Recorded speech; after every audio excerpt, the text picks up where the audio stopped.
Everything you know about cowboys is completely wrong. Forget the legends. The real Old West was built by two shattered hearts and a love nobody expected to survive. Subscribe to Wild Sky Stories' new emotional tales every day. The summer of 1887 brought a drought to Willow Creek that no one would ever forget. The land cracked beneath the relentless sun, rivers shrank to muddy ribbons, and cattle dropped in the fields like autumn leaves. Rosemary Whitfield stood at the edge of her property, watching the horizon shimmer with heat that promised nothing but more suffering. She was 26 years old, a widow for 3 years now, and the sole owner of a ranch that was slowly dying beneath her feet. Her husband Thomas had been a good man, a hard-working man, but the fever that swept through town during the winter of '84 had taken him along with 24 others. Since then, Rosemary had done everything herself. She had learned to mend fences, tend cattle, balance ledgers, and sleep with one ear open for sounds of trouble. People in town whispered that she should sell the land and move east to live with her sister in Philadelphia. They said a woman had no business running a ranch alone. They said the proper thing would be to find another husband. But Rosemary had inherited her father's stubborn streak along with his copper hair and green eyes. She refused to give up what she and Thomas had built together, even if it took everything she had. And on that particular morning in July, as she surveyed her dying pastures and counted only 43 head of cattle where once there had been 100, she wondered if it just might. The sound of hoofbeats made her turn. A rider was approaching from the eastern road, moving at an unhurried pace that suggested someone with nowhere particular to be. Rosemary shaded her eyes against the glare and watched the figure grow larger until she could make out the details. The man was tall and lean, sitting easy in the saddle with the unconscious grace of someone who had spent most of his life on horseback. He wore a wide-brimmed hat that had seen better days, and a faded blue shirt that might once have been the color of a summer sky. As he drew closer, she could see that his face was weathered, but kind, with deep brown eyes that seemed to hold more thought than most men she had known. He stopped his horse a respectful distance from where she stood and touched the brim of his hat. "Ma'am, I'm looking for the Whitfield Ranch. Would this be it?" Strangers meant trouble more often than not. "I'm Rosemary Whitfield. What's your business here?" The man dismounted with fluid ease and stood holding his horse's reins. He was taller than she had realized, well over 6 feet, but he held himself with a gentle quality that made him seem less imposing than his size suggested. "Name's Samuel Hawkins, ma'am. I heard in town that you might be looking to hire a hand for the summer. I'm a hard worker, honest, and I don't ask for much, just fair wages and a place to lay my head." His hands were calloused from work, but his nails were clean.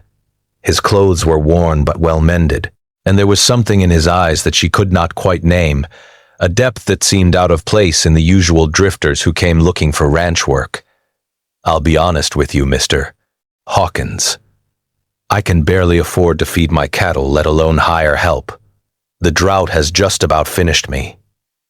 Samuel nodded slowly, as if he had expected this answer. "I can see that, ma'am. I rode past your pastures on the way in, but I've worked through droughts before.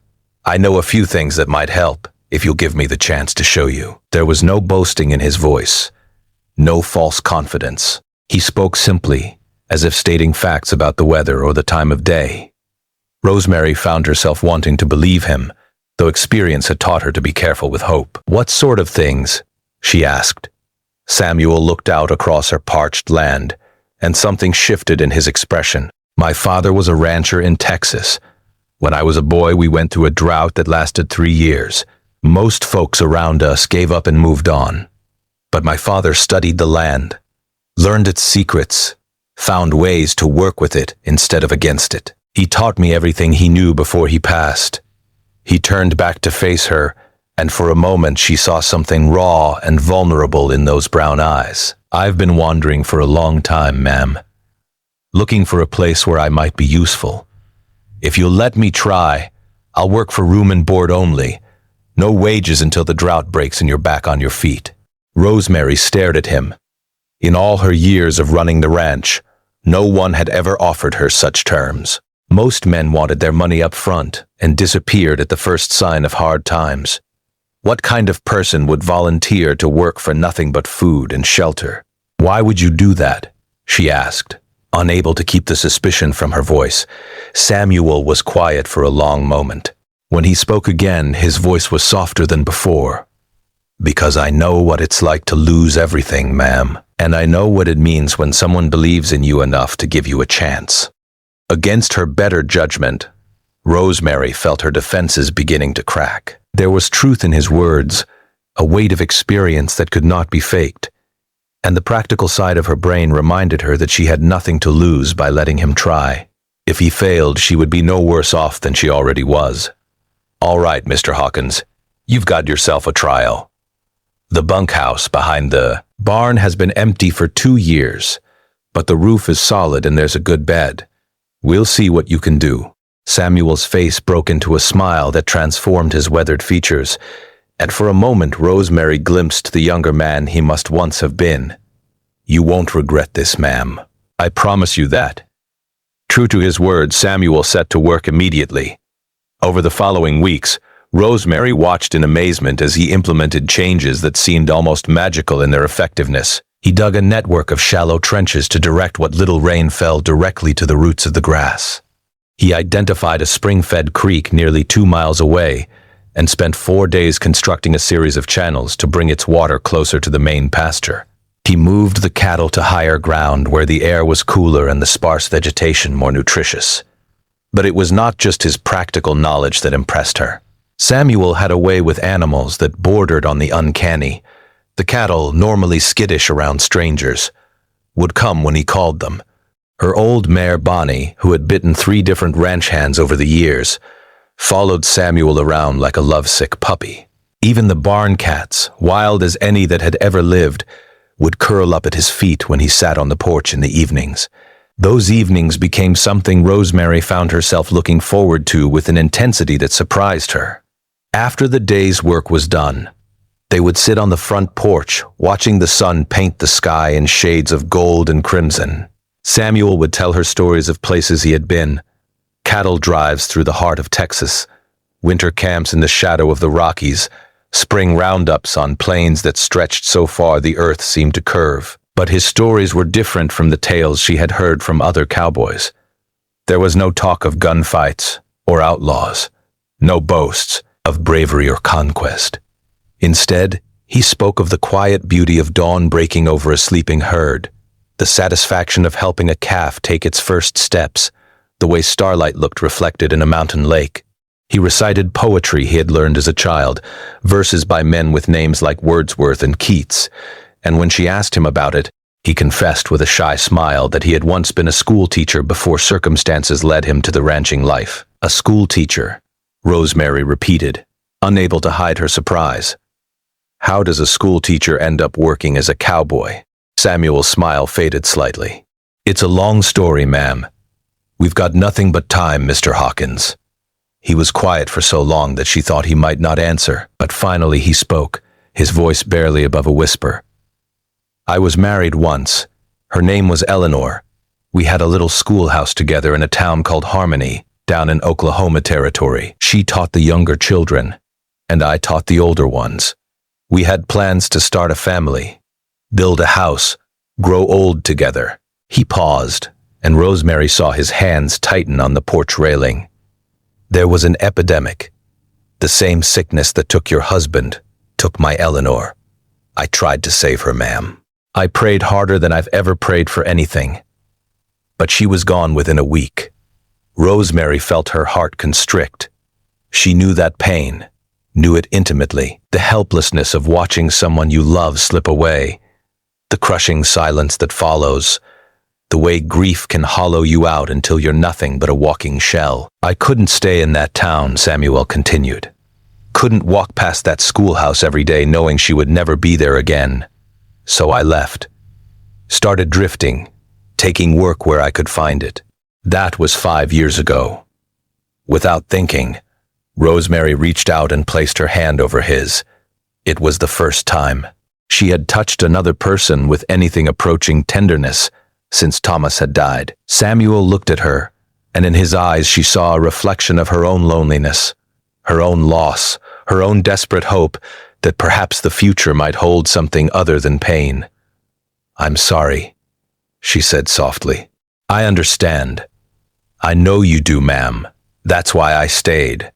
The summer wore on, and the drought showed no signs of breaking. But somehow, through a combination of Samuel's expertise and sheer determination, the ranch survived. The cattle grew thin but stayed alive. The water kept flowing from the spring-fed channels. And something else grew too, something neither of them spoke of directly but both could feel. It was there in the way their hands would brush when passing tools, in the way Samuel's eyes would linger on Rosemary's face when he thought she wasn't looking, in the way she would find excuses to bring him water or food, just to have a reason to talk to him for a few minutes, in the way they could sit in comfortable silence, no words needed, just the presence of another soul who understood. One evening in early September, a miracle happened. Clouds began to gather on the western horizon, great towering mountains of gray and purple that rumbled with the promise of rain. Rosemary and Samuel stood together on the porch, watching them approach with an almost religious reverence. "Do you think it will really rain?" Rosemary asked, hardly daring to hope. "I think so," Samuel said. "I can smell it in the air." And then, as if responding to his words, the first drops began to fall. Big, fat drops that splattered against the dry earth and raised little puffs of dust. Within minutes, the puffs had turned to mud, and the mud had turned to puddles, and the puddles had begun to spread and join until the whole yard was transformed into a shallow lake.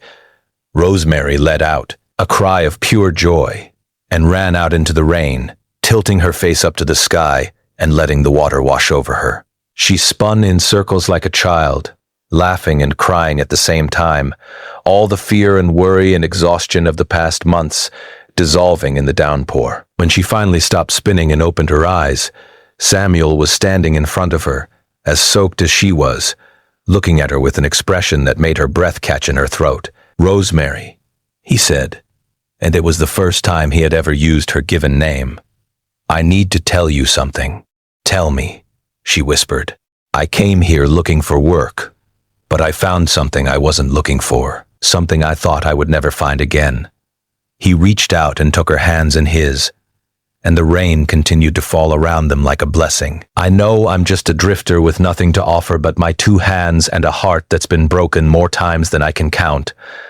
But if you would have me, I would spend the rest of my life trying to make you happy." Rosemary looked at this man who had appeared from nowhere and saved her ranch, and awakened something in her that she had thought was dead forever.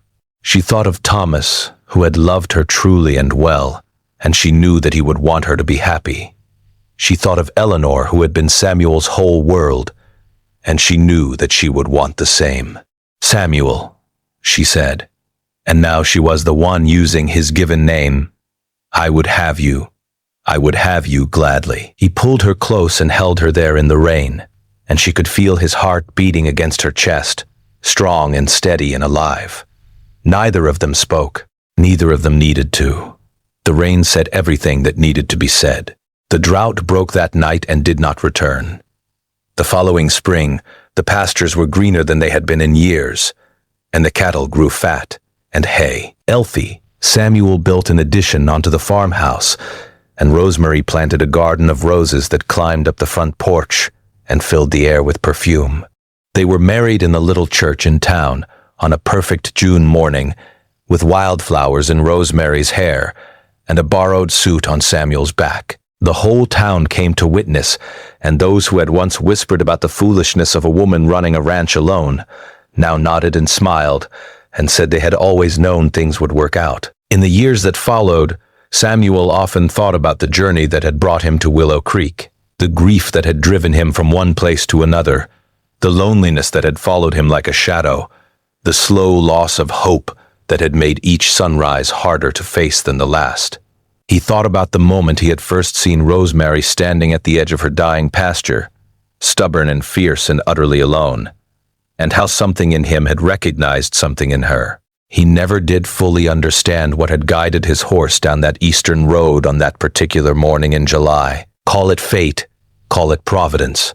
Call it the mysterious workings of a universe that sometimes, against all odds, brings two wounded souls together at exactly the right moment. But he understood this. The story of the West was not about gunfighters and outlaws, gold rushes and land grabs. It was about ordinary people doing extraordinary things in the face of impossible challenges. It was about widows who refused to give up, and drifters who found their way home. It was about love that bloomed in the harshest conditions, stubborn and resilient as the land itself. And when his grandchildren would ask him, many years later, to tell them what it was really like in the Old West, Samuel would smile and take Rosemary's hand and say that everything they thought they knew was probably wrong. The real West, he would tell them, was about finding your way back to life when you thought life was over. It was about second chances and open skies, and the courage to believe that tomorrow might be better than today. It was about love. And then he would look at Rosemary, gray-haired now, but still with that stubborn fire in her green eyes, and she would look back at him with a smile that had not changed in 40 years. It was always about love.